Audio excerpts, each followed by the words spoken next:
யோசிப்பாங்களா அப்படிங்கிறது தெரியல. இந்த இடத்துல அண்ணாமலை சார் வரும்போது இது கண்டிப்பாக விஜய் சார் இதை வந்து டிஎம்கேவோ ஏடிஎம்கேவோ விஜய் சாரை வந்து அகெயின்ஸ்டாக பேசுறது ஜனங்களுக்கு பழகி போயிருக்கும். ஸோ அதனால் வந்து அவங்க பெருசாக எடுத்துக்க மாட்டாங்க. ஆனால் இந்த இடத்துல இதுக்கு ஒரு ஸ்டாண்டாக விஜய் சார் பண்ணுற தப்புகளையோ இல்லை Vijay sir government TVK government பண்ணுற தப்புகளையோ இல்லை ரூலிங் பார்ட்டியாக இருக்கக்கூடிய டிவிகேவோட வந்து அந்த ஒரு விஷயங்களையோ இவங்க ஆப்போசிட்டில் இருந்து அண்ணாமலை சார் அவங்க எடுத்து வச்சா பிஜேபி எடுத்து வைக்கிறத விடவும் அண்ணாமலை சார் புதுசாக ஒரு கட்சி ஆரம்பித்து எடுத்து வச்சார்னா அது ஜனங்க கிட்ட ரீச் ஆகிறதுக்கான வாய்ப்பு இருக்குது. இது நெக்ஸ்ட் எலெக்ஷனுக்கான விஷயமா அமையறதுக்கான விஷயங்கள் நிறையவே இருக்குது. அப்படின்னும் போது இது ஒரு பெரிய பொலிட்டிக்கல் சேஞ்சாக தான் பார்க்கணும். அது தமிழ்நாட்டையும் அசைச்சு பார்க்கும், டெல்லியும் அசைச்சு பார்க்கும். ஆனால் தமிழ்நாட்டோட இந்த 2026 எலெக்ஷன் தான் இந்த சேஞ்சுக்கெல்லாம் ஒரு பெரிய பிள்ளையார் சுழியாக இருக்குன்னு கூட சொல்லலாம். ஸோ என்ன நடக்குது தமிழ்நாட்டு அரசியலில் அப்படின்னும் போது நாளுக்கு நாள் அது வந்து சுவாரஸ்யமாக தான் இருக்கணும் போது அது டெல்லி வரைக்கும் பிரதிபலிச்சிருக்கு அப்படிங்கிறது ஒரு விஷயம் இருக்குது. ஸோ இதுக்கு நடுவில் இர்ஃபான் சார் அவரது அந்த பிரியாணி பஞ்சாயத்தையும் பேசிடுவோம். அவர் வந்து அந்த பிரியாணி வந்து மட்டன் பிரியாணி ஒரு கிலோ வந்து அந்த 3000 அதை 3000 ப்ளஸ் அப்படின்னு சொன்ன ரேட்டெல்லாம் 3650 if I am not wrong. தப்பாக இருந்தால் கரெக்ட் பண்ணுங்க. யாராவது பிரியாணி சாப்பிட்ருந்தீங்கன்னா இல்லைனா உங்களுக்கு அதை பற்றி ஐடியா இருந்ததுன்னா கமெண்ட்ஸில் ஷேர் பண்ணுங்கள். அது கொஞ்சம் ஜாஸ்தின்னு தான் தோணுச்சு. ஸோ என்னதான் பிராண்டடாக அவர் வந்து அது வந்து பிரியாணி இர்ஃபான் பிரியாணி ரிவ்யூ அப்படின்ற இடத்துலன்னு சொன்னாலுமே அவருமே ஒரு ரிவ்யூவராக இருந்து தான் இந்த இடத்துக்கு வந்திருப்பார். நிறைய வந்து ஃபுட் டேஸ்ட் பண்ணியிருக்காரு. ஸோ ஸ்டார்டிங்கில் அவரோட வீடியோஸ்லாம் அவர் வந்து ரோட் சைடு இருக்க கடைகள்லாம் கூட நிறைய வந்து அவர் வந்து ப்ரொமோட் பண்ணி சொல்லி அவங்களுக்கெல்லாம் ஒரு நல்ல ரீச் இருந்திருக்கு அப்படின்னு சொல்லும்போது அவ்வளோ விஷயம் பண்ணவர். இப்போ அடிக்கடி கான்ட்ரவர்சியில் மாற்றாரு அப்படிங்கிறதுல எந்த டவுட்டும் இல்லை. அதை அவர் தெரிஞ்சு பண்ணுறாரா தெரியாமல் பண்ணுறாரா அப்படிங்கிறது தெரியல. ஆனால் வந்து ஆட்டோமேட்டிக்காக அந்த கான்ட்ரவர்சிக்குள்ளே வரும்போதே அவருக்கான வியூஸும் ஒரு பக்கம் ஏறிடுது. அது பாசிட்டிவோ நெகட்டிவோ. இந்த ட்ரிக்கை வந்து எப்பயுமே கமல் சார் ஃபாலோ பண்ணுவார்.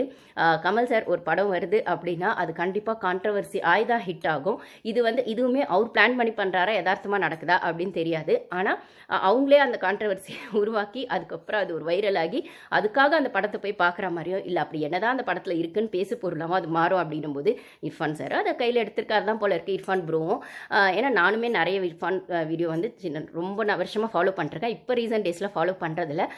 ஏன்னா கொஞ்சம் அதெல்லாம் கொஞ்சம் வேறு ஆட்டிடியூடு அந்த ஆங்கிளில் போயிடுச்சு. கான்ட்ரவர்சி கவர்மெண்ட் அப்படின்லாம் அது ஒரு பாலிட்டிக்ஸ்குள்ளே போயிடுச்சு அப்படின்னும் போது அந்த ஒரு நியூட்ரலான ஒரு விஷயங்கள் என்னால் இப்போ அங்கே பார்க்க முடியல. ஓகே இப்போ அவரோட குழந்தைங்க விஷயம் அவர் போடுறாரு அந்த குழந்தை வீடியோலாம் கொஞ்சம் நல்லா இருக்குது பார்க்குறதா இருந்தாலுமே இந்த மாதிரி கான்ட்ரவர்சியான விஷயங்களை என்னால் என்கரேஜ் பண்ண முடியல அப்படின்னு சொல்லும்போது அந்த பிரியாணி அப்படிங்கிறது அது டேஸ்ட் வைஸ் எப்படி இருக்குது அது ப்ளஸ் அந்த பாதி பக்கெட் பிரியாணின்னு சொல்லும்போது ஃபுல்லாக இருக்கணும். ஆனால் அதுவுமே கம்மியாக தான் இருக்குது அப்படின்னு சொல்கிறாங்க. ப்ளஸ் அது மட்டும் இல்லாமல் அந்த பிளாஸ்டிக் பக்கெட்டில் அந்த சூடாக போடுறது அப்படின்னு சொல்லும் போதுமே அங்கே உள்ள அந்த அலுமினியம் வச்சு அந்த பிளாஸ்டிக் வாசனை வராமலாம் போடணும். ஸோ அந்த குவாலிட்டி வைஸ் சம்திங் இருக்குது. குவான்டிட்டிலையும் கொஞ்சம் அவங்க சொன்ன அளவுக்கு அந்த மட்டன் பீஸ் அந்த மீட் எல்லாம் கம்மியாக இருக்குது அப்படின்னு சொன்ன விதமும் ப்ளஸ் பெருசாக அந்த அளவுக்கு வந்து காஸ்ட்லி அப்படின்னு கொடுத்து வாங்குற அளவுக்கு அது ஒர்த்தான்னு கேட்டால் ஓரளவுக்கு அது அவங்களோட ஃபேன்ஸாக இருக்கவங்க வாங்குறாங்க. பட் ஆனால் எனக்கு என்ன ஒரே ஒரு இதுனா நீங்கள் தெரிஞ்சு தான் வாங்குறீங்க, தெரியாமல் ஒன்றும் வாங்கலை. தெரிஞ்சு வாங்கிட்டு அப்புறம் அதில் மிஸ்டேக்ஸ் இருக்குது அப்படின்னு சொல்லும்போது ஓகே ரிவ்யூவராக நீங்கள் சொல்லலாம், இல்லை நீங்கள் கொடுத்த காசுக்கு அது ஒர்த் இல்லைன்னு சொல்லலாம். பட் ஆனால் நீங்கள் இப்போ எவ்வளோக்கு எவ்வளோ அதை வந்து கான்ட்ரவர்சி ஆக்கணுன்றது அவங்க யோசிச்சு அந்த டாபிக் எடுக்கிறாங்களோ அதை நீங்களே என்கரேஜ் பண்ணுற மாதிரி தான் ஆயிடுது அப்படிங்கிறது தான் என்னோட ஒப்பீனியனுமே. ஆப்வியஸாக அது காஸ்ட்லி தான், ஆனாலுமே தெரிஞ்சு தான் வாங்குறாங்கன்னும் போது அது அவங்களோடது விஷயம் அப்படின்னு சொல்லும்போது அதுக்குள்ளே நம்ம போக முடியாது. பட் ஆனால் குவாலிட்டி வைஸ் குவான்டிட்டி வைஸ் அதில் பிரச்சனைகள் இருக்குது அப்படின்னு சொல்லும்போது அது அவர் இப்போ இவ்வளோ பேர் பேசுகிறாங்கன்னா அவருக்கு அது போகாமையாக இருக்கும். இர்ஃபான் ப்ரோக்கு மேபி அவர் அதை தான் எதிர்பார்த்து பண்ணுறாரோ என்னமோ தெரியல. ஏதோ ஒரு இடத்துல ரீச்சுக்கு வந்தால் வைரல் ஆனால் ஓகே தான் அப்படின்னு. ஸோ நீங்கள் யாராவது பிரியாணி அது ட்ரை பண்ணியிருந்தீங்களா எப்படி இருந்ததுன்னு நம்ம கமெண்ட்ஸில் ஷேர் பண்ணுங்கள். அப்புறம் அண்ணாமலை சார் கட்சி அப்படின்ற வர இடத்துல அது உங்களோட ஒப்பீனியன்ஸ் என்ன அப்படிங்கிறதையும் கமெண்ட்ஸில் ஷேர் பண்ணுங்கள். வேறு இன்ட்ரெஸ்டிங்கான அப்டேட்ஸ் எதாவது வந்து நம்ம பண்ணுவோம். ஏன்னா இப்போ தான் வந்து அவர் சோஷியல் மீடியாவில் போஸ்ட் போட்டிருக்காரு. ஸோ இதுக்கப்புறம் இது எப்படி போகும் நெக்ஸ்ட் லெவலுக்கு அப்படின்னு சொல்லும்போது இதுக்கு நடுவில் CM Vijay sir TVK government வந்து ஆட்சி ஏற்றுக்கிட்டு மெயின் 4th இப்போ ஜூன் 4th வரைக்கும் 1 month ஆயிடுச்சு. என்னப்பா பண்ணாங்க 1 month அப்படிங்கிறது ஒரு பக்கம் பேசப்படுது. அதில் ப்ளஸ் மைனஸ் இருக்கதான் செய்யுது. ஸோ நான் ஆல்ரெடி சொன்ன மாதிரி ஹனிமூன் பீரியட்னு சொல்லக்கூடிய அந்த 3 months எந்த கவர்மெண்ட்டாக இருந்தாலுமே கொடுக்கணும் ஒரு புது ஆட்சி வரும்போது அப்படின்னு சொல்லும்போது இவங்க புதுசு மட்டும் இல்லை புதுசு புதுசு அப்படின்ற இடத்துல தான் இவங்களுக்கு எல்லாமே புதுசு. இன்ஃபேக்ட் உள்ளே வந்திருக்க எம்எல்ஏஸ் மினிஸ்டர்ஸ் எல்லாருமே வந்து புதுசாக ஃபஸ்ட் டைம் அசம்பிளிக்கு வரவங்கன்னும் போது அசம்பிளியில் கிளாப் கூட பண்ண மாட்டாங்க, டேபிளில் தான் தட்டுவாங்க. ஸோ அந்த ஒரு விஷயங்களை கூட கற்றுக்கிட்டு தான் வரணுன்ற அளவுக்கு ரொம்பவே புதுசு. இவங்க புதுசுன்னும் போது இந்த கவர்மெண்ட் ரொம்பவே புதுசுன்னும் போது அந்த நார்மலாக கொடுக்குற 3 months விடுவோம், இன்னொரு 1 மந்த் எக்ஸ்ட்ராவே கொடுக்கலாம் அப்படிங்கிறது தான். இருந்தாலுமே அவங்க செய்ய வேண்டியதையும் செஞ்சுட்டு தான் இருக்கணும் அப்படிங்கிற இடத்துல அவங்களோடது அந்த ஆட்சியை வந்து அவங்க காப்பாற்றிக்கணும் அப்படிங்கிறத விடவும் ஜனங்களுக்கு என்ன செய்யணும்னு சொல்லி அவர் செய்கிறேன்னு சொல்லி அவர் விஜய் சார் வந்தாரோ அதை வந்து ஒரு ஸ்டெப்பாக கண்டிப்பாக செய்யணும் அப்படின்னு ஜனங்க எதிர்பார்க்குறாங்க. ஆனால் எதிர்பார்க்குறாங்க அப்படிங்கிறத விடவும் புது மாற்றம் வரணுன்றதை விடவும் இப்போ பார்த்தீங்கன்னா ஃபார் எக்ஸாம்பிள் அந்த 2500 ரூபாய் மகளிருக்கு கொடுக்குறாரு அப்படின்னு சொன்னது கூட நிறைய மக்கள் சைட்லேயுமே வந்து என்ன வருதுன்னா அதெல்லாம் ஒன்றும் அவர் சொன்னதெல்லாம் கூட கொடுக்கணும்னு அவசியம் இல்லை. இருக்கிற பிரச்சனைகளை வந்து அவர் சரி பண்ணாலே போதும். அந்த களை எடுக்கிறது அப்படின்னு சொல்லுவாங்களே, நம்ம தமிழ் சினிமாவில் கமல் சார் சொன்னது தான். அந்த மாதிரி களை எடுக்கிறது அப்படின்னும் போது இருக்கிற லூப்போல சரி பண்ணாலே அதுவே ஒரு பெரிய சேஞ்சாக தான் தமிழ்நாட்டில் இருக்கும்னா, இப்போ அந்த அம்மா உணவகம் அதை வந்து ரெனோவேஷன் பண்ணதாகட்டும், அப்புறம் ஆன்டி கரப்ஷன் இப்போ நிறைய இடத்துல ரைட் போயிருக்காங்க, ரிஜிஸ்டர் ஆஃபீஸில் நிறைய இடத்துல ரைட் போயிருக்காங்க. அது வந்து அவ்வளோ விஷயங்கள் நடந்திருக்கு, உள்ள அந்த பணம் பறிமுதல் அதெல்லாம் நிறைய பண்ணியிருக்காங்க. இன்னும் அது வந்து அஃபிஷியலாக வரல சோஷியல் மீடியாவில். பட் ஆனால் அந்த கரப்ஷன் அப்படிங்கிற விஷயம் வந்து கண்டிப்பாக வந்து தமிழ்நாட்டில் மாறும். ஆன்டி கரப்ஷன் அப்படின்னு சொல்கிற இடத்துல நிறைய ரைட் போயிருக்காங்க அப்படின்னும் போது இதெல்லாம் வந்து தமிழ்நாட்டு ஜனங்க ரொம்பவே வரவேற்கிறாங்க. நீங்கள் இலவசமாக கொடுக்குறேன்னு சொன்ன அந்த 2500 ரூபாய் கூட எங்களுக்கு வேண்டாம்.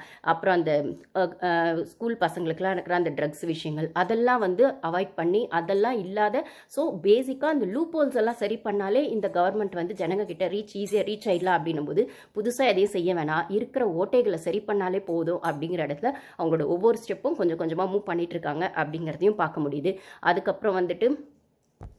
அதுக்கப்புறம் திருச்செந்தூரில் வந்துட்டு அவங்க அதாவது லைனில் நிற்கும் போது நம்மளுக்கு தெரியும், நம்ம ஊர் கோயிலுங்களில் நிற்கும் போதே வந்து அந்த விஐபி டிக்கெட்டு அப்புறம் ஜாஸ்தி டிக்கெட் கொடுத்தா வந்து சீக்கிரமாக ஜாஸ்தி காசு கொடுத்து டிக்கெட் வாங்கினா வந்து லைனில் நிற்கலாமல் சீக்கிரம் போயிடலாம், விஐபி தரிசனம் அப்படிலாம் சொல்லும்போது திருச்செந்தூரில் அந்த இடத்துக்கான அந்த மினிஸ்ட்ரி அங்கே இருந்ததாகவும் அவர் மினிஸ்ட்ரினே தெரியாமல் அவர்கிட்டயே காசு கேட்டதாகவும் ஸோ அவங்க வந்து டிவிகே எம்எல்ஏ அப்படின்னு சொல்லும்போது அவங்க எம்எல்ஏன்னு தெரியாமல் அவங்ககிட்டயே காசு கேட்டு மாட்டிக்கும் போது இந்த மாதிரி ரொம்ப நாளாக நடக்குது இந்த கோயில்னு சொல்லி அதுவும் வந்து ஒரு என்ன சொல்கிறது ஒரு விஷயமா வந்து இல்லை ஆக்ஷன் எடுப்பாங்க. அவங்க என்னதான் மன்னிப்பு லெட்டர் கொடுத்தாலும் அட்மினிஸ்ட்ரேஷன் கோவில் சைட்லேருந்து அட்மினிஸ்ட்ரேஷன் சைட்லேருந்து லெட்டர் கொடுத்தாலுமே மன்னிப்பு கடிதம் கொடுத்தாலுமே ஆக்ஷன் எடுக்கப்படும். இனிமே வந்து மக்கள்கிட்ட இந்த மாதிரி பணம்லாம் வந்து எக்ஸ்ட்ராலாம் எல்லாருக்கும் ஈக்குவலாக அந்த விஷயங்கள் இருக்கும்.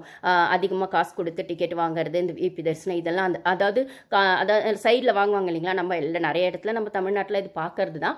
பட் ஆனால் நிறைய பேர் அதை கடந்து போயிடுவோம். ஆனால் கேள்வி கேட்டாலும் அதுக்கு பதில் கிடைக்குமான்ற இடத்துல நம்ம எல்லாம் கடந்து போயிடும்னு சொல்லும்போது இது டைரெக்டாக அந்த மினிஸ்டருக்கும் அந்த தொகுதி எம்எல்ஏ அவருக்குமே அது நடந்திருக்குன்னும் போது அவர் டைரெக்டாக அதில் வந்து ஆக்ஷன் எடுப்பார் அப்படிங்கிற இடத்துலையும் ஆக்ஷன் எடுக்கப்படும் அப்படின்னு சொல்லியிருக்காருன்னு சொல்லும்போது அப்புறம் மணல் குவாரி விஷயங்கள் அங்கேயும் அந்த ரைடு போய் அந்த விஷயங்கள்லாம் நடந்திருக்கு அப்படின்னு சொல்லும்போது ஸோ அங்கங்கே அந்த கலைகள் எடுக்கப்படுது. அதே மாதிரி அந்த சொல்லுவாங்க இல்லைங்களா, ஏரியில் வந்து புதுசாக ஒரு ஏரியை கட்டுறதை விடுவோம், ஒரு ஏரியில் அந்த தூர் வாரிட்டாலே புதுசாக வர தண்ணி உள்ளே வரும் அப்படின்னு சொல்லும்போது தூர் வாராமல் எவ்வளவோ ஏரிகள் இருக்குது. ஸோ நம்ம தமிழ்நாட்டில் மழை காலத்தில் வரும்போது நம்ம வேளச்சேரி பக்கம் நிறைய இடத்துல அந்த ஏரி சைடில் இருக்க வீடுங்கள்லாம் வந்து அங்கே அந்த தூர் வாரிட்டாலே அந்த தண்ணி வந்து உள்ளே வந்து அந்த அது வந்து ஹோல்ட் ஆகி நிற்கிறதுக்கான ஒரு பிளேஸாக இருக்கும். தூர் வாரம் மேலே தண்ணி வரும்போது தான் சுற்றி இருக்க அந்த குடியிருப்புகள்லாம் பாதிக்கப்படுதுன்னு சொல்லும்போது அந்த தூர் வாடுறது அப்படிங்கிற பணி நடக்கவே நடக்காது. ஒவ்வொரு வருஷமாக மழை வரும்போது மட்டும்தான் அதை ஃபோக்கஸ் பண்ணுவாங்கன்னும் போது ஸோ தமிழ்நாடு கவர்மெண்ட்டுமே இப்போ வந்து டிவிகே கவர்மெண்ட் புதுசாக செய்யறதை விடவும் அந்த தூர் வாடுற பணியை கொஞ்சம் கொஞ்சமாக செஞ்சுட்டு இருக்காங்க அப்படிங்கிறத தான் பார்க்க முடியுது. ஸோ அந்த லூப் ஹோலுக்கான விஷயங்களை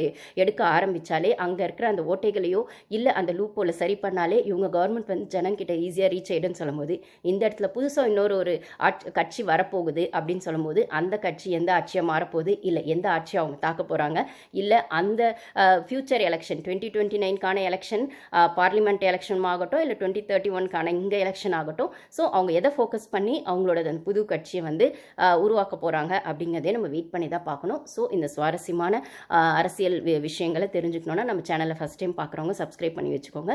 வீடியோ பிடிச்சிருந்தா லைக் பண்ணுங்கள். கண்டிப்பாக நீங்கள் லைக் பண்ணுறதில்ல, ஏன்னா டிஎம்கே ஃபேன்ஸ் தான் மோஸ்ட்லி பார்க்குறீங்க போல இருக்குது. ஓகே பரவாயில்ல, உங்களுக்கான விஷயங்களை கமெண்ட்ஸில் ஷேர் பண்ணுங்கள். ஒருவேளை டிவிகே ஃபேன்ஸ் யாராவது பார்த்தீங்கன்னா ஷேர் பண்ணுங்கள். Thank you guys.